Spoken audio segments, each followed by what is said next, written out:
Hello বন্ধুগণ, আসসালামু আলাইকুম। সবাই কেমন আছেন? তো আমি আপনাদের মাঝে চলে আসলাম গ্যাপার রাজু, দেখতে পারতেছেন। তো আজকে বাইক গ্যাপ থুইয়া প্রাইভেট নিয়ে বের হয়েছি।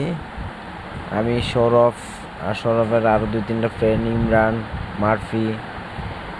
তো দেখতে পারতেছেন আমরা এখন প্রাইভেট কার নিয়ে বের হয়েছি। রাত্রেবেলা বের হয়ে আসলে কই কই যাব দিশা পাইতেছি না। মনটা কই কই যে যাইতে চায়, আসলে সিদ্ধান্ত নিতে পারতেছি না কই কই যাব। তো সবাই আমার জন্য দোয়া করবেন। এই যে দেখতে পারতেছেন, তো এই যে ট্রাকটা পাশ দিয়ে যাইতেছে, খুব ভালো লাগতেছে। আর আমার সব ভিডিও আপনারা বেশি বেশি আমার পেজে ঢুকে আপনারা ফলো করবেন, চেক করবেন, লাইক শেয়ার কমেন্ট করবেন, আর আমার পাশে সবসময় থাকবেন। আর আমার ইউটিউব চ্যানেল আছে গ্যাপার রাজ্য, ওইটা সবাই সাবস্ক্রাইব করে রাখবেন। তো সবাই ভালো থাকবেন, সুস্থ থাকবেন। আসসালামু আলাইকুম। নেক্সট ভিডিও তো আবার আপনাদের মাঝে